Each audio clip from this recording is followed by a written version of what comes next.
Alhamdulillahi Rabbil Alamin. Wassalatu wassalamu ala ashrafil anbiya wal mursalin wa ala alihi wa sahbihi ajma'in. Subhanaka la ilma lana illa ma 'allamtana innaka antal alimul hakim. Wa la hawla wa la quwwata illa billahil aliyyil azim. Qala al-musannif rahimahullahu ta'ala wa nafa'ana bi ulumihi fid darain.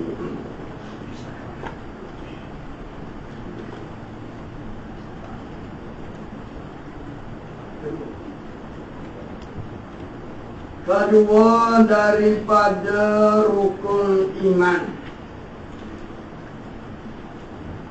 Yang kedua daripada rukun iman ialah percaya akan segala malaikat. Artinya percaya akan segala malaikat, menyungguh-nyungguhkan dengan hati bahwasanya segala malaikat itu hamba Allah. Jadi wajib kita percaya dalam hati masing-masing ada bagi Allah Ta'ala beberapa malaikat, dan menyungguh dengan hati. Mana kita terima dalam hati bahawa segala mereka itu hamba Allah. Iaitu hamba Allah. Bukan mereka itu malaikat perempuan, dan bukan mereka itu malaikat laki-laki. Maknanya kalau orang tanya kita, malaikat ni siapa? Nah, maka kita kena jawab, malaikat ni hamba Allah, bukan laki-laki dan bukan perempuan. Perempuan pun tidak, laki-laki pun tidak. Dan tiada mereka itu malaikat beribu dan berbapa. Dia tak ada ibu, tak ada bapa. Kalau gitu dah tak ada ibu, tak ada bapa, macam mana jadi dia ni? Ada. Macam mana dia ada? Tak ada bapa, tak ada ibu. Nah. Maka Allah SWT jadikan para malaikat ini sebagaimana sabda Nabi SAW, khuliqatil malaikatu min nurin. Itu Nabi kata,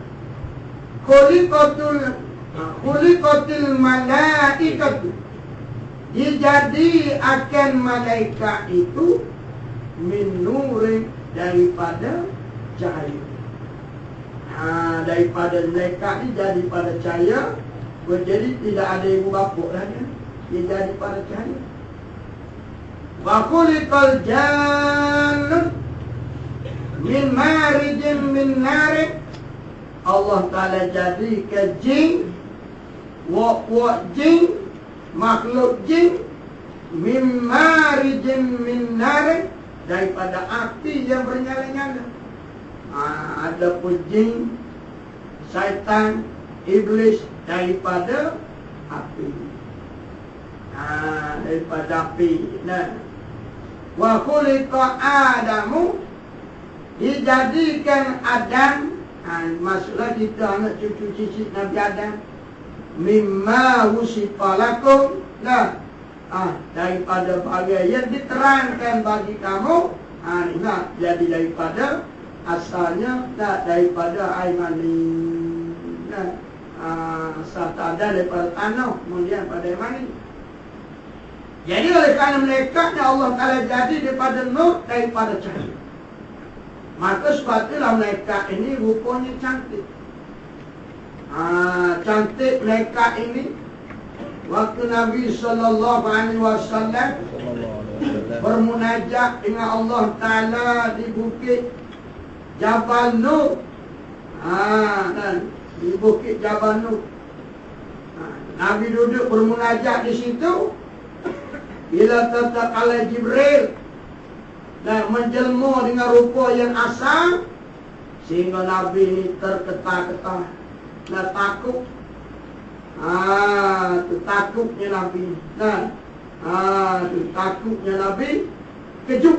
Takut kerana kejut. Rupa mereka ni begitu cantik dan indah. Sehingga balik ke rumah minta Siti Khadijah ni selimut.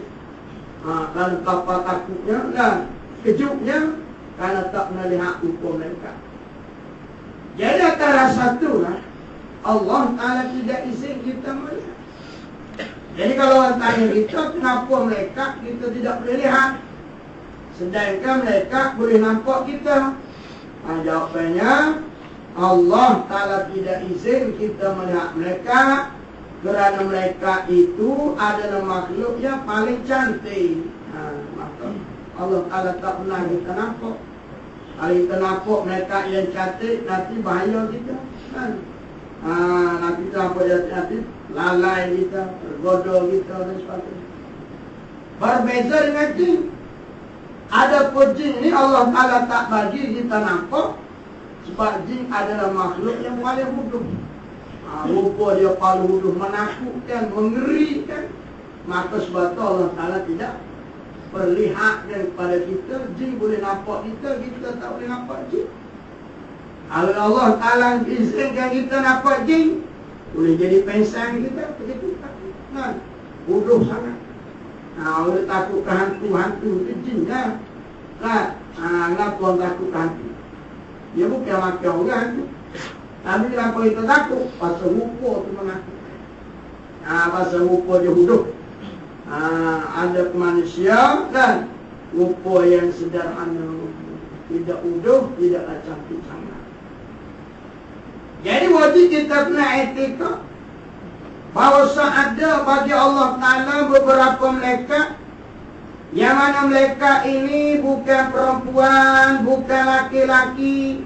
Tiada mereka itu beribu dan berbapa, dan tiada mereka itu malaikat beristeri dan beranak. Kalau orang tanya kita, malaikat ni siapa? Isteri dia. Nama apa? Jadi jawapannya para malaikat ini, Allah Ta'ala jadi dia tu mempunyai akal tetapi tidak mempunyai nafsu. Maka dia malaikat ni dia tidak kahwin. Dan beranak, malaikat ni tidak ada anak. Malaikat tak ada anak. Kalau ada anak wali lama apa kami buat anak akak kan? Tak boleh. Mereka tidak beranak. Dan tiada mereka itu mereka tidur. Pula. Jadi wajib kita percaya bahawa mereka ini tidak tidur. Siang dan malam. Siang malam tak tidur. Habis tu dah tak tidur, dia buat apa? Dia bertasbih. Bertasbih pada Allah setiap masa. Yang jalan ke tugas tak tidur, sekelip mata, tak ngantuk. Dan tiada mereka itu mereka bersyahwah. Syahwah ni maksudnya bernafsu. Tiada marah Allah Ta'ala jadi mereka. Para mereka tidak ada syahwah, tidak ada nafsu. Dia tak ada nampak orang tergoda ke, tak ada. Dan tiada mereka itu mereka makan dan minum. Pula mereka tidak makan, tidak minum. Kalau mereka ni makan dan minum, habis nanti dimakan mereka, kita nak makan apa? Bayangkan Allah Ta'ala buatnya juga. Dia tak makan, tak minum. Dan tiada mereka itu mereka berbuat derhaka akan Allah. Dia tidak derhaka pada Allah sekali-kali. Apa yang Allah Ta'ala perintah, maka malaikat ikut saja. Tak ada malaikat yang makan riswah, tak ada. Kalau malaikat ni jenis makan riswah, senang kan? Kita tak semaya, kita rasuah, itu sama malaikat yang jaga kita. Kau jangan tulis aku tak solat, ni ambil naskoi yang ini mereka ni dia tak pakai riswah, tidak manusia. manusia ni, nah, ada yang jahat, ada yang jujur. Di mereka ni tidak ada sekali-kali tak ada neraka. Dan adalah tubuh mereka itu malaikat terlebih halus. Jadi tubuh mereka itu terlebih halus. Halus ni bukan maksudnya malaikat itu kerdil, bukan. Bukan mereka itu kecil-kecil macam semut, bukan. Halus itu dengan maksud jasad ataupun zat malaikat itu zat yang halus, yang lembut, jismun latifun, jisim yang lembut. Mereka ni besar, bukan halus. Nah, kalau kita baca sejarah mereka, nah, kaki yang dipijak di bawah bumi yang ketujuh, kepalanya tinggi di atas langit yang ketujuh, besarnya. Jadi yang kata tubuh mereka itu halus, maknanya jisim tubuh mereka ini halus dengan maksud lembut. Lembut dia ini, dia boleh masuk di dalam perut kita. Sebesar-besar mereka itu lembut. Benda lembut besar pun bila benda terlembut, dia boleh masuk dalam lubang yang sempit. Terlembut dia. Halus, mana lembut macam kain lah, kain. Kalau kain yang lembut, walaupun apa besar, boleh dimasuk dalam beg. Pasal lembut. Tapi kalau kain besar itu keras, bagaimana boleh masuk dalam beg yang kecil? Terlembut, halus, mana lembut. Apa ni? Jisim dia tu, zat dia ataupun jasad dia tu halus, lembut. Lembut. Dijadikan Allah Ta'ala akan mereka daripada cahaya, daripada nur cahaya. Batu rupa dia cantik, jadi pada cahaya, berbeza dengan puak jin. Allah Ta'ala jadikan jin daripada api. Batu rupa dia udung, kan? Daripada api, daripada cahaya. Api ini bahaya. Dan perbuat mereka itu malaikat barang yang dititah Allah, yang barang disuruh Allah. Jadi apa yang Allah Ta'ala perintah, apa yang Allah Ta'ala suruh, semua dibuat oleh mereka. Tidak ada suatu pun yang ketinggalan. Adalah mereka itu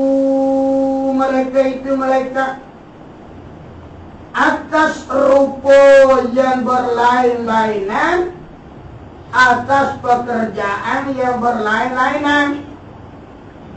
Jadi apa maksud mereka ini rupanya berlain-lainan?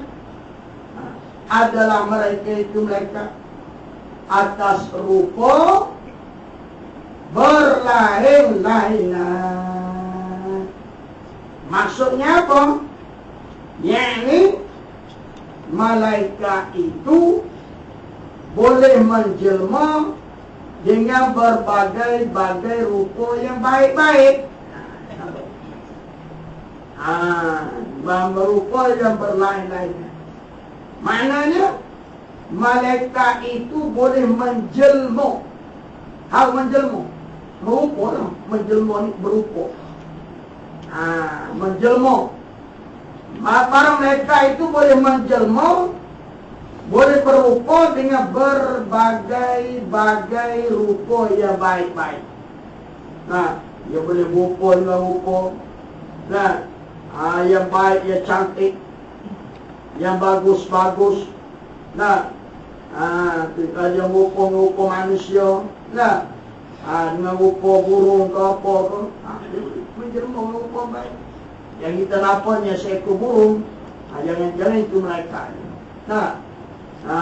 Dia boleh merupakan rupa yang baik-baik. Dia berbeza dengan jin.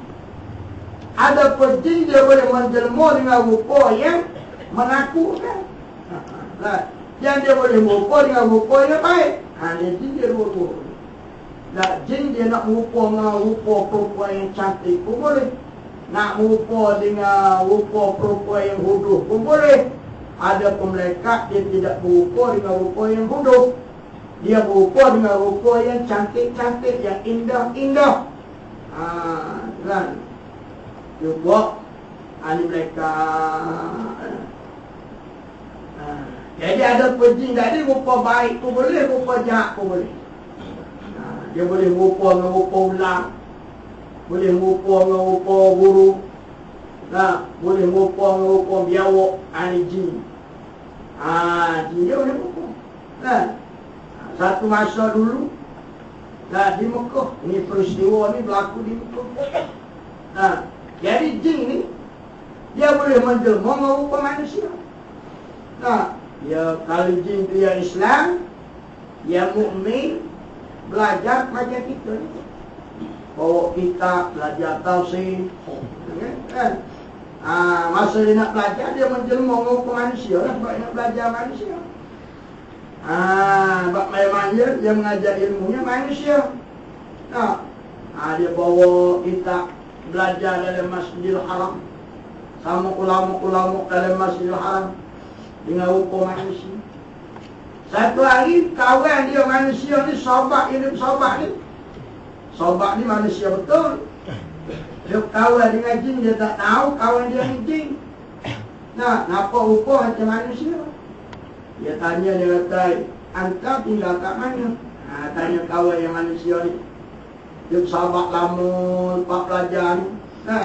Dalam Masjidil Haram ni, "Anta tinggal di mana?" "Oh, saya tinggal di belakang bukit sana." Sebab di Mekah ni banyak bukit-bukit. Kata kawan dia ni, yang manusia ni, "Saya teringin nak pergi jalan ke kaum hantar." Sila kan? Kata boleh pergi. Bila nak pergi? Katanya jin ni, dia tak tahu kata kawan dia ni. "Boleh nak pergi bila? Besok kan?" "Boleh." Besok saya anak pergi mantap besok. Belakang bukit sana. Dia pergi belakang bukit. Tak ada rumah orang. Kata ada rumah belakang bukit. Ni tak ada rumah orang belakang bukit. Dia cari satu rumah pun tak ada. Dalam dia cari tu jumpa seekor ular. Ular tu duduk tengah jalan. Ular kan. Ular tu menjelma jin lah, menjelma rupa ular. Jadi kawan dia ni bila nampak ular ambil batu ketuk kepala. Kan? Ketuk. Lagi ular tu kena batu. Dia tak tahu kata ular tu jin. Dia kata, "Kawanku ni cakap bohong. Kata di belakang bukit tak ada siapa yang ada ular. Besok nanti pak pengajian aku nak jumpa nak tanya." Tiba-tiba besok kawan dia tu tak pergi. Sampai 7 hari tak pergi belajar. Tak pergi jemaah, tak pergi belajar. Akhirnya tok guru dia tanya, 1 minggu awak tak ada datang ke mana pergi?" Dia kata, "Maaf tuan guru, saya uzur. Saya cedera kepala, kenapa? Kawan saya ketuk saya dengan batu. Tak boleh datang." Barulah kawan dia sedar. Rupa-rupanya ular yang dia ketuk dengan batu itu, ular itu adalah jin yang sebenarnya. Jadi maknanya jin ini dia boleh menjelma rupa manusia. Kalau dia nak datang belajar pondok, dia rupa manusia. Maka di sana apa kita itu. Maka kena hati-hati kawan. Kawan Rahman ada tak pondok ni sahabat kita jin lah. Dia panggil mama yang hidup kuras ni. Silat-silat ada ular pondok tu. Jangan hidup kuras ni baik-baik. Jadi dia boleh menjelma. Tapi jangan kita suka buruk kan. Kerja kalau ada naftan ulang. Jangan pula suka buruk lah. Tapi mungkin ada. Sebab jin Islam ngaji pun kita. Dia menada kitab, dia malu madrasah, mari masjid. Kita tak kenal dia. Jadi boleh menjelma sebagaimana malaikat boleh menjelma dengan berbagai-bagai rupa atas pekerjaan yang berlain-lainan. Mana kerjaan berlain-lainan? Untuk mereka ada tugas masing-masing. Ditentukan setengah mereka itu mereka menanggung aras Allah. Jadi sekarang ni mereka yang sedang menanggung atau membawa aras di atas langit yang 7 semasa Nabi naik Isra Mi'raj, 4 orang malaikat sekarang ini. Nah, 4 orang malaikat yang sedang mengangkat atau mengusung aras. Di akhirat nanti 8 malaikat yang mengusung, yang menjunjung, nah, yang memegang aras. Akhirat besok ditambah lagi 4, jadi 8 malaikat. Sekarang ini 4 orang saja malaikat yang memegang arah sebesar-besar aras, nah, dipegang oleh 4 orang malaikat saja. Ada hebatnya malaikat ni. Dan setengah mereka itu mereka mengawali syurga dan neraka. Jadi ada setengah mereka tugasnya jaga syurga dan jaga neraka. Mana syurga dijaga oleh mereka, neraka dijaga oleh mereka, bukan manusia yang jaga. Tapi ada itu hari satu setahun. Nah, orang mengaji Pak Ayah P, dia belajar ilmu salaf Pak Ayah P kan, Pak Ayah kajian haram kan, dia terangkan. Nah, nama dia Pokku. Pokku ni dia mengaji dengan Ayah P, jadi anak Ayah P. Bila diwawancara oleh wartawan, dia mintalah dia ni dilantik, diberi jawatan oleh Ayah P sebagai penjaga neraka dia. Oh, kan? Ni pula tahu kan? Ilmu besar punya. Dia kata Ayah P lantik dia. Dia, awak jaga neraka, saya suka. Oh, kan? Rasa bangga dia jaga neraka. Itu punya sesatnya ilmu. Nah, dan kita mengaji dalam kitab, ia jaga nerakanya Malik Zabania. Bukan namanya Pokku. Ada pun nak sambung manusia kan, boleh percaya kan. Kalau manusia dia jaga neraka sebenarnya. Nah, bila nak asyik neraka, oh ini Pokku maaf dulu kan. Pokku tak percaya kau saya ambon saya. Ada apalah ini kawan baik, keluar tak rasa. Jadi mereka ni dia tak pakai riswah. Manusia ni dipujuk, dirayu, akhirnya pakai riswah kan. Jadi ada tugasnya jaga syurga dan jaga neraka.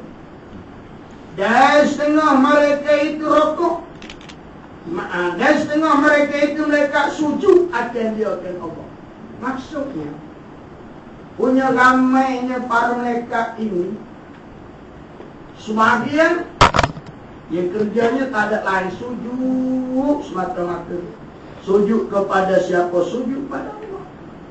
Sebahagian mereka rokok sehari-hari, tak ada kerja lain, rokok kepada Allah. Nah, mereka yang tidak ada tugas, mana rokok pada Allah, sujud kepada Allah. Dan setengah mengucap tasbih. Sebagian pada mereka pula subhanallah, subhanallah, subhanallah, tak henti-henti sampai kiamat. Subhanallah, subhanallah, subhanallah. Ini yang tak menjalankan tugas kan? Yang jalan tugas itu kerja jalan tugas. Masing-masing. Dan setengah mengucap tahlil. Sebagian mereka di atas langit itu, la ilaha illallah, la ilaha illallah. Nanti sampai kiamat. Atas langit tu, bukan di bumi ni. Dia mereka ni tempat duduknya di langit. Dia turun ke bumi sekadar menjalankan tugas. Selesai tugas dia naik langit, mereka lain yang datang. Sampailah kiamat. Tak turun-turun. Akunya ramai. Dan setengah mereka mengucap takbir. Bahagia pula mereka ni tak ada kerja lain. Allahu Akbar, Allahu Akbar, Allahu Akbar, tetapi dan setengah mengucap istighfar. sebagian daripada mereka mengucap istighfar. Astagfirullah, astagfirullah, astagfirullah. Dia istighfar sampai kiamat dan barang sebagainya. Dan setengah, dan adalah mereka itu terlalu banyak hingga penuh lah, hingga penuh lah 7 petala langit. Mana 7 lapisan langit. Langit tamu, langit rua, langit 3, langit 4, langit yang kelima, yang kenaik 7. Daripada kebanyakan mereka itu mereka Allah. Dan ramainya para mereka, tiada siapa yang mengetahui banyaknya mereka banyak sungguh. Kalau kita nak bilang, tak kuasa, tak mampu nak bilang berapa jumlah mereka. Mengikut kajian ahli sufi ini ahli tasawuf, orang yang dekat dengan Allah Ta'ala, orang yang menghambakan diri pada Allah setiap masa. Nak tahu mereka ni ramai, dah punya ramainya, banyaknya mereka ni tidak terhingga banyak. Mengikut kajian para ahli sufi, ahli tasawuf kan, orang yang dekat dengan Allah Ta'ala, dia kata nak tahu mereka ni ramai tak ramai.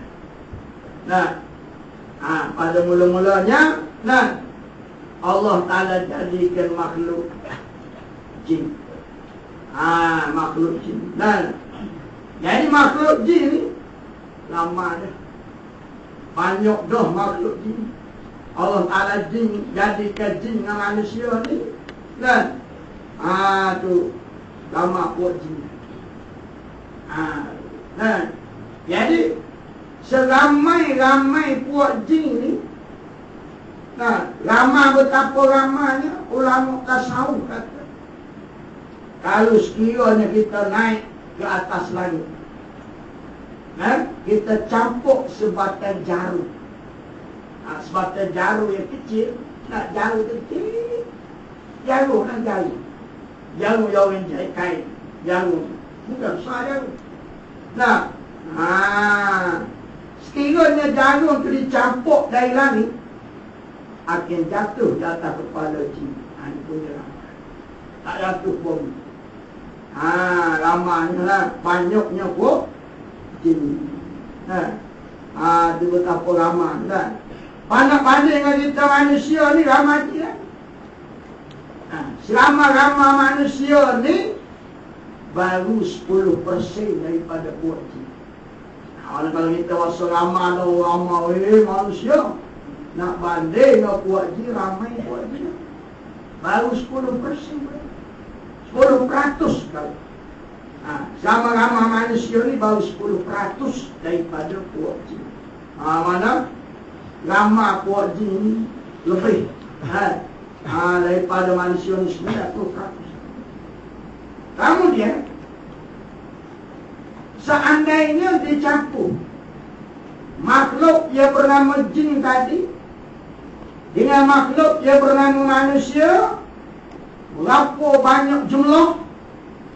Nak banding dengan makhluk binatang yang berjalan di atas muka bumi, banyak makhluk binatang. Jadi manusia campur dengan jin, nak banding dengan makhluk binatang yang berjalan, yang merangkak, baru 10%. 10% daripada binatang yang merangkak di atas. Banyak binatang Allah Ta'ala jadi kamu korban. Jadi kita ni ramai je. Nak banding dengan jin 10% baru buat jin kita. Tapi campur dengan buat jin, baru 10% daripada binatang yang merangkak. Maknanya banyak binatang lagi daripada jumlah manusia dicampur dengan jumlah jin. Kemudian seandainya manusia yang ramai dicampur dengan jin, dicampur dengan binatang yang merangkak, agak-agak berapa. Lah, banyak. Jadi walaupun banyak, nak banding dengan binatang yang terbang, spesies binatang yang terbang lebih banyak lagi. Baru 10% daripada binatang yang terbang. Jadi binatang yang merangkak dengan yang terbang, banyak yang terbang.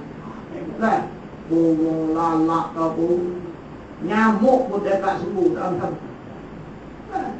Nyamuk binatang terbang, ada punya api nyamuk.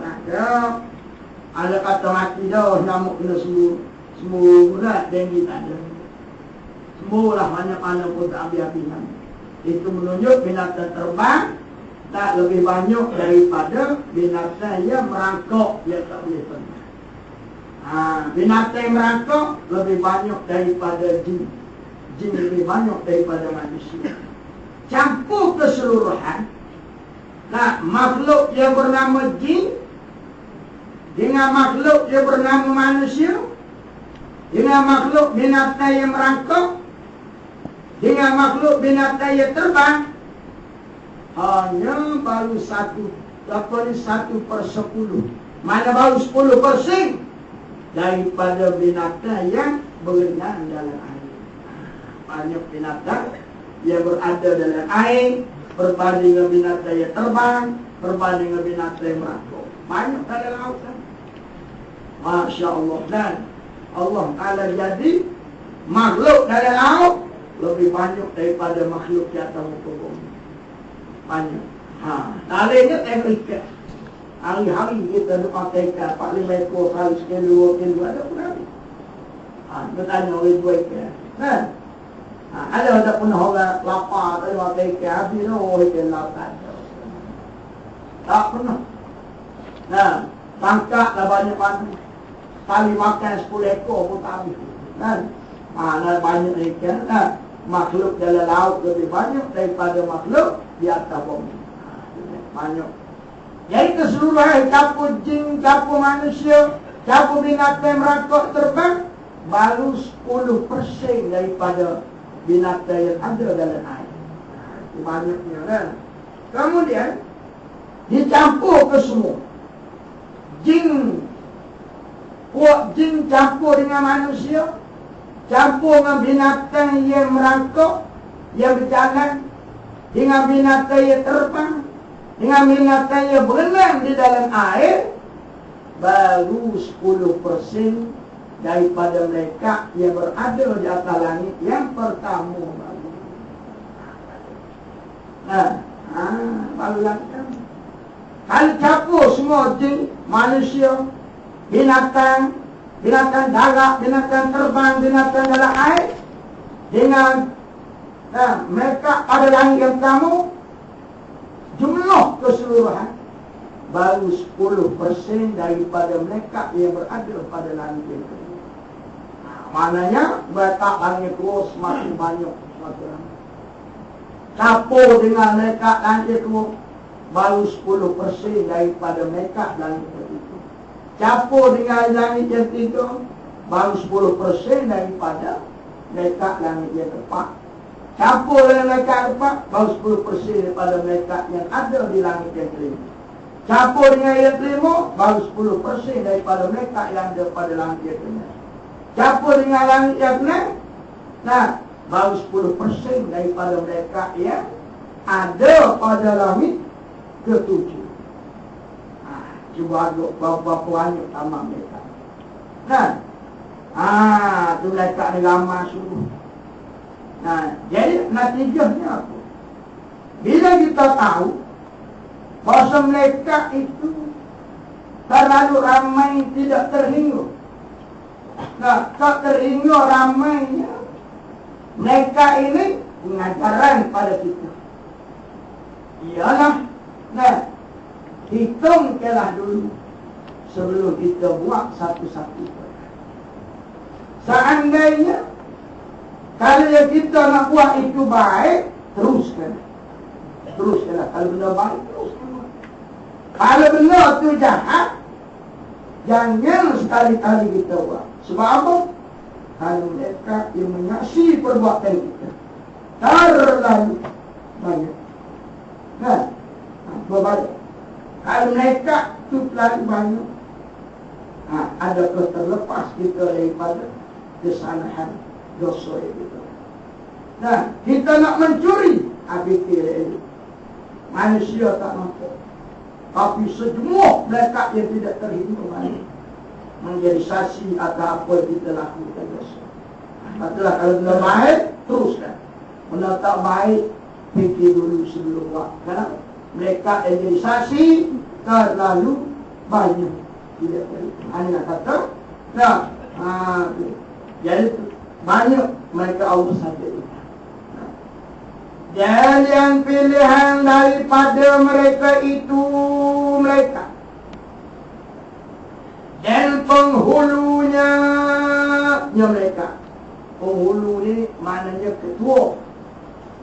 Ketua mereka. Jadi dalam ramai-ramai itu, seramai-ramai sebanyak-banyak mereka itu, yang pilihan, yang terpilih, yang punya pangkat besar, penghulu sebagai ketua mereka 4 orang saja.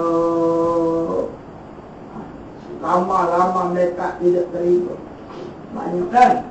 4 ketua. Ini ketua 4 penghulu.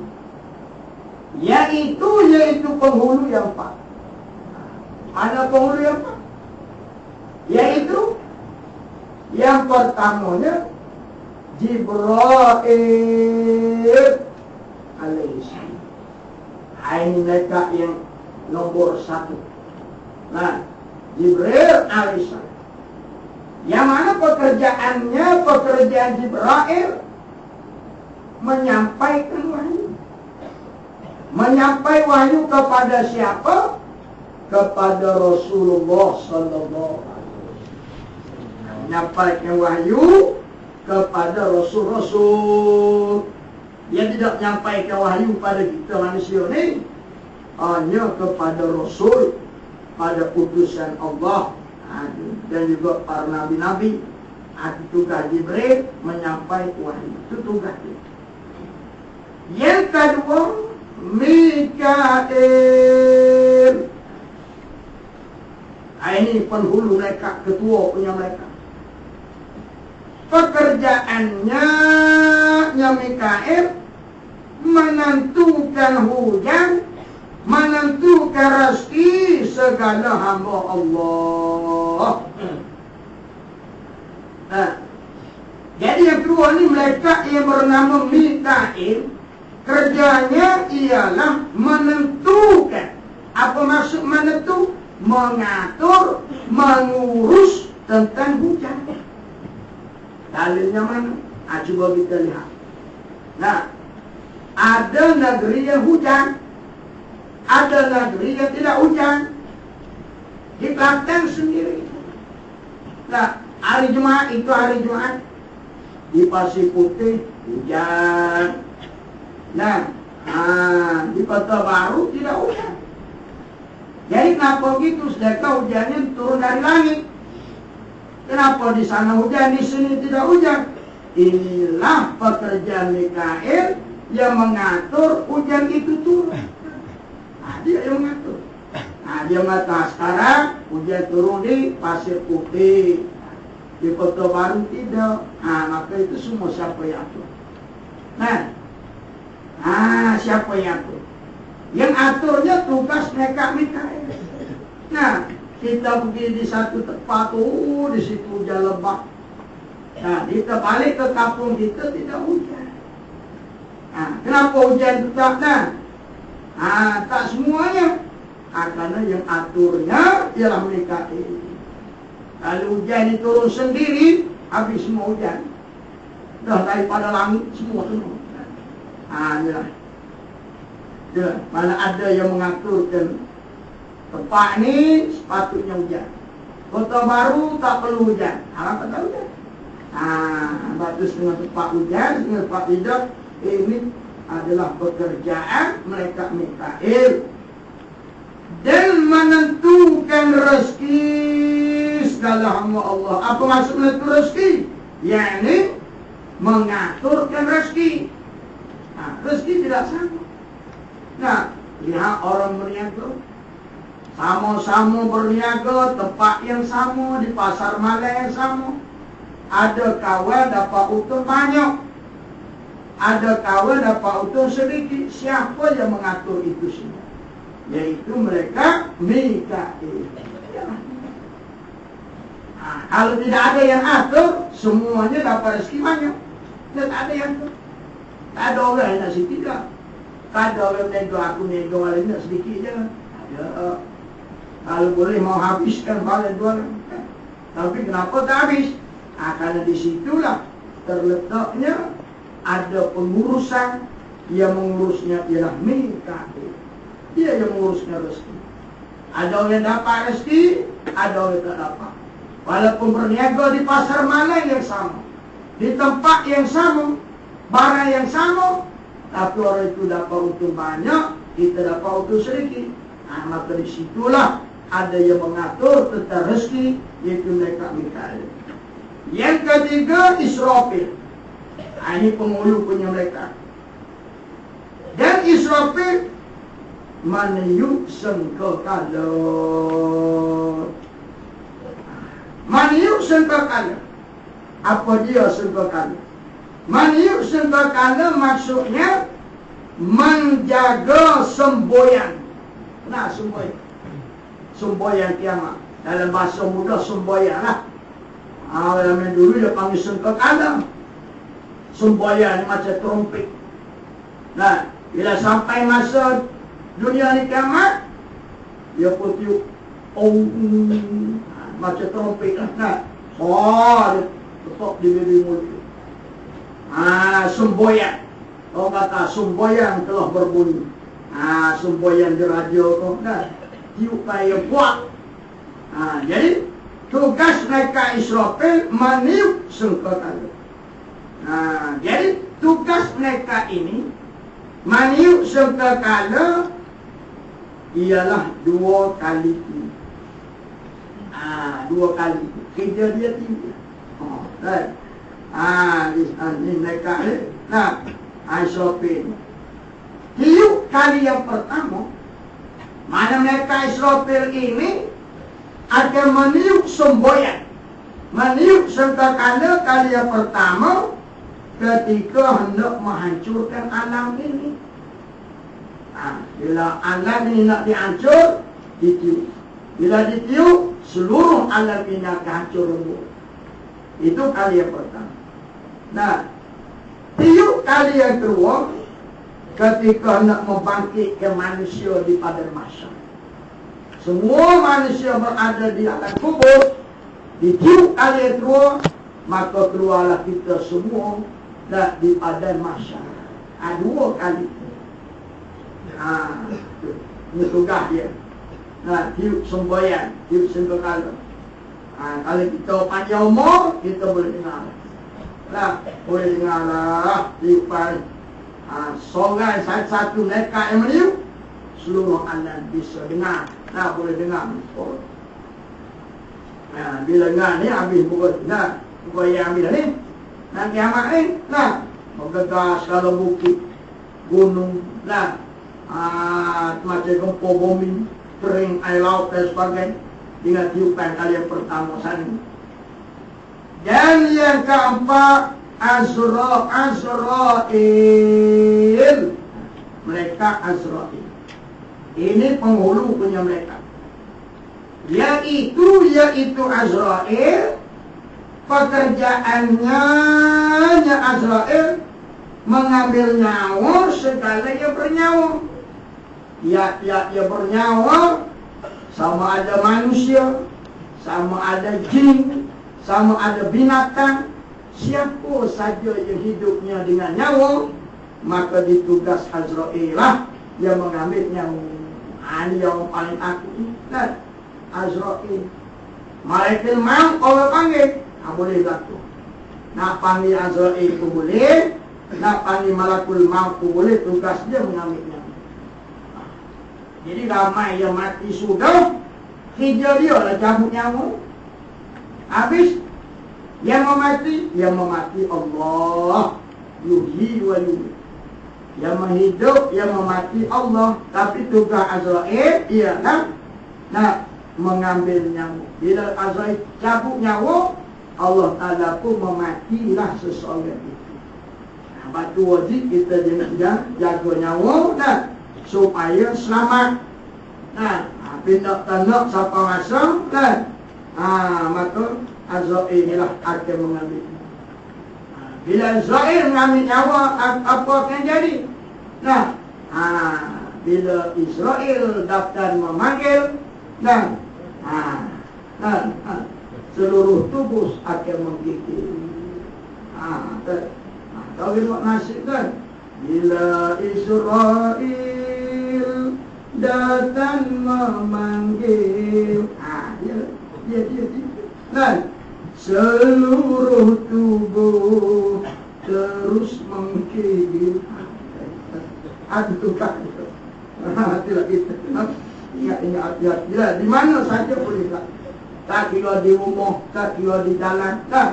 Sekarang ni yang paling lamanya, mereka Azrail senang sekali mengambil nyawa di jalan raya. Berapa lama sehari-hari mati di jalan raya, malangnya jalan. Senang. Jadi banyak kata mereka maaf, tak perlu datang ke rumah lagi, tunggu di jalan. Senang saja. Berapa lama? Kalau dulu nak pergi rumah, tunggu di jalan. Di mana-mana pun ada. Tak kira di Kota Baru, tak kira di Poluku, berapa sehari-hari jumlah mati. Semua tu hijab Azrail. Tapi Allah SWT ni, dia tak nak bagi orang maruah sama Azrail. Dia beri sabak musabak orang tu mati. Bila orang tu mati, lalu orang tanya, dia tu mati sabak apa? Oh, kecil manis. Jadi orang kata dia tu kecil manis. Hakikat sebenarnya kerjaan Azrail. Dia cabut kan. Tapi orang tak pasal. Jadi orang tak maruah sama Azrail. Kalau orang tahu Azrail ni nyawa, bila anak dia mati, pok dia mati. Ini Azrail pernah ajar ni. Nama jauh bapa pun. Betul lah ke mati amun mereka. Di pandang mereka ni Allah Ta'ala beri tugas cabut nyawa supaya mereka ni tidak dimati, tidak dicerca oleh manusia. Allah Ta'ala beri sebab. Sebab apa ayah awak mati? Darah tinggi, jantung, cimak ni. Ini sama Azrail. Orang tak malu. Orang tak caci. Kalau hakikat sebenarnya, Azrail lah. Mereka maaf ni. Yang main-main ada di mana-mana saja. Dalam satu hari, setiap manusia dilihat oleh malaikat Azrail 70 kali sahaja. Bayangkan, dalam sehari malaikat dia nak cabut nyawa kita ni 70 kali sahaja. Nak tengok. Masya Allah. Kena kata siapa masuk, tak tu kahwin. Lebih pada kena. Kita ada anak tak siapa 70 kali sahaja kita nak. Kita ada isteri, berapa kali saya lihat wajah isteri. Jangan-jangan mereka bersisi tak ada, aku tak lihat. Tapi mereka mau. Tetamu yang tidak diundang 7. Nak. Subhanallah. Itu tugas. Dan maka mana siapa berseteru, sadar bahawa kasih akan mereka itu daripada syarat iman. Syarat kita nak iman, kena cinta ke mereka. Walaupun kita takut sama mereka mau, tapi kita kena cinta sama mereka mau. Maka barang siapa berseteru atau benci atau menghina, seteru, benci aku mereka, ataupun berseteru mengarah mereka. Orang nak arah. Benci. Satu masa dulu orang kita lah betul ke tidak tahu lah. Di mana dia dibacok ke mana. Hujan lebat. Bila hujan lebat, tanaman pokok tembakau dia tenggelam air. Pokok bakar dia ni banyak. Jadi bila tenggelam air ni kecewa yang amat. Karena pokok tembakau yang dia tanam ini usok, karena hujan lebat, tenggelam air, dia asuh pedai. Oh, jamu pedai. Ada wajib, apa asuh pedai tu? Nak ketok Tuhan. Nak ketok Allah Ta'ala sebab hujan ni. Usok habis tanaman saya. Okay. Jadi mereng punya otok nak ketok Tuhan. Kan? Itu muncul. Bakar yang gelang. Ada pocik gelang. Bila tak kuasa manusia lah. Jadi siapa bawa gila, tak boleh reda dengan ketentuan Allah. Dia asuh punya pedang nak cari Tuhan, nak ketok, nak bunuh Tuhan kerana menurut hujan busuk habis tanaman. Tak apa. Jadi kalau ada lah benci pada mereka gitu. Tanpa atau menghina ni macam mana? Dia senda-senda lah. Kata, awak tak takut kalau kilmak dia cabut nyawa. Takut apa kilmak? Mari sini aku karate dia. Wahina dia. Wahina ke mereka. Ataupun menyumpah ni memaki hamu. Maksudnya itu mau berhadap. Dia sumpah, dia maki. Dia cerca. Sekalian mereka itu mereka atau salah seorang daripada mereka itu mereka. Dalam pak oleh mereka tadi, yang kasihnya Jibril, yang lain tu benci. Soalnya. Atau katanya yang barang siapa tidak ada sekali mereka. Aku tak percaya sama mereka sekali-kali. Mana ada mereka? Atau katanya barang siapa tiada aku percaya akan mereka itu mereka. Aku tak percaya. Kalau ada aku tak percaya. Maka sesungguhnya jadi kafir ia barang siapa tadi tak percaya pada mereka. Jadi kafir waliyahillah, murtad. Kalau salahnya mati tak ada taubat, banyak dia kena tanya di jarak sini oleh tanya itu kan. Jahilnya manusia kan, tak percaya pada mereka, benci sama mereka. Sedangkan mereka itu adalah utusan Allah. Kenapa kita benci? Kita benci sama mereka, bagaimana kita benci pada perintah Allah? Jangan sekali-kali kita mencaci, walaupun kita tidak pernah lihat mereka, tapi kena percaya mereka itu adil. Dan ketiga, wallahu a'lam subhanaka la ilma lana illa ma 'allamtana innaka antal alimul hakim wa la hawla wa la quwwata illa billah.